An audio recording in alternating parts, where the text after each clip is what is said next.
যোৱাকালি ৰাতি বগুড়াগুৰি পামত এটা নটিচ প্ৰদান কৰিছে। নটিচ প্ৰদান কৰাৰ পিছত যেটো আমি গম পাইছোঁ, আমি মুছলিম ছাত্ৰ সন্থাই সজাতি দলে আমি আহিছোঁ। অহাৰ পিছত বগুড়াগুৰি পাম্পত চাইছোঁ মানুহবিলাকে ইয়াত নিজে নিজে ঘৰ ভাঙি গৈ আছে। আৰু আমি এটা মুছলিম ছাত্ৰ সন্থাৰ এটা মানে আমি দাবী উত্থাপন কৰিছোঁ, যিসকল ভাৰতীয় নাগৰিক তেখেতসকলক উচ্ছেদ কৰিছে আৰু আমি উচ্ছেদ কৰক, আমাৰ ইয়াত উচ্চতম পূৰ্ণ সমৰ্থন আছে। কিন্তু তেখেতসকলক ভাৰতীয় হয়নে নহয়? যদি ভাৰতীয় হয় তেখেতসকলক পুনৰ সংস্থাপন দি পেলাই উচ্ছেদ কৰিব লাগিছিলে। কিন্তু এইটো চৰকাৰখনে অকল সংখ্যালঘুক উচ্ছেদ কৰা নাই, অকল মিয়াক উচ্ছেদ কৰা নাই, অকল মুছলমান হোৱাৰ কাৰণে উচ্ছেদ কৰিছে। আমি মুছলিম ছাত্ৰ সন্থাই তীব্ৰ ভাষাৰে গৰিহণা দিছোঁ আৰু অহা 28 তাৰিখে আমি গুৱাহাটীত আমি গণ আন্দোলন আমি কৰিম আৰু ইয়াত হাজাৰ হাজাৰ লোক আমি ইয়াত সমবেত হ'ব আৰু আমি জাতিৰ স্বাৰ্থত উচ্ছেদৰ নামত মুছলমানক যি ধৰণৰ হাৰাশাস্তি কৰিছে এইটো আমি প্ৰত্যুত্তৰ আমি 28 তাৰিখে দিম বুলি আমি প্ৰস্তুত হৈ আছোঁ। আৰু দ্বিতীয়তে আমি কথা ক'ব বিচাৰিছোঁ যে 1971 চনত লিগেচি থকাৰ পিছত আজিলৈকে তেখেতসকলক যদি ভাৰতীয় আৰু NRC থকাৰ পিছত তেখেতসকলক কিয় এই সংস্থাপন দিয়া নাই চৰকাৰখনে? আজি চৰকাৰখনক আমি আহ্বান জনাইছোঁ যে এই হিটলাৰী শাসন সেয়া আপোনালোকৰ নাথাকে।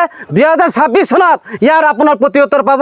আপুনি এটা জাতিক টাৰ্গেট কৰি আপোনাৰ নিজৰ গাদীটো বচাব বিচাৰিছে। এই আমি মুছলিম ছাত্ৰ সন্থাই তীব্ৰ ভাষাৰে গৰিহণা দিছোঁ। আৰু অনাগত দিনত যদি আপুনি ভাবিছে যে মুছলমানক এই ধৰণৰ আপুনি হাৰাশাস্তি কৰিব, এইটো কোনো আপোনাৰ ভুল ধাৰণা। আমি মুছলিম ছাত্ৰ সন্থাই 1000 কেডাৰ আজিলৈকে প্ৰস্তুত কৰিছোঁ।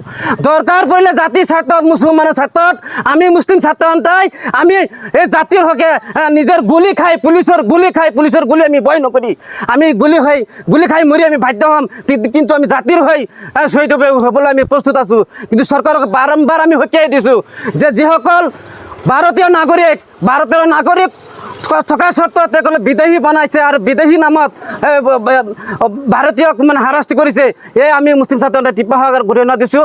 আৰু যিসকলে অবৈধ বুলি কয়, আজি সন্দেহজনক বাংলাদেশী বুলি কয়, অসমৰ মন্ত্ৰী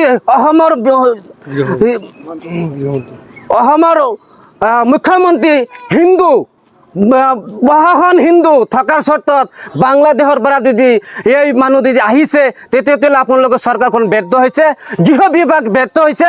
মই ভাবোঁ এই জাতিয়ে যি দলৰ টাৰ্গেট কৰিছে এই কেতিয়াও সহ্য কৰা নহ'ব। ইয়াৰ প্ৰত্যুত্তৰ 2026ত আমি দিম বুলি আজি সংবাদ মাধ্যমত স্পষ্টভাৱে কৈছোঁ। বেলেগ ঠাইলৈ যাবলৈ আৰম্ভ কৰিছে, আচলতে কি হৈছে, কিয় গৈ আছে?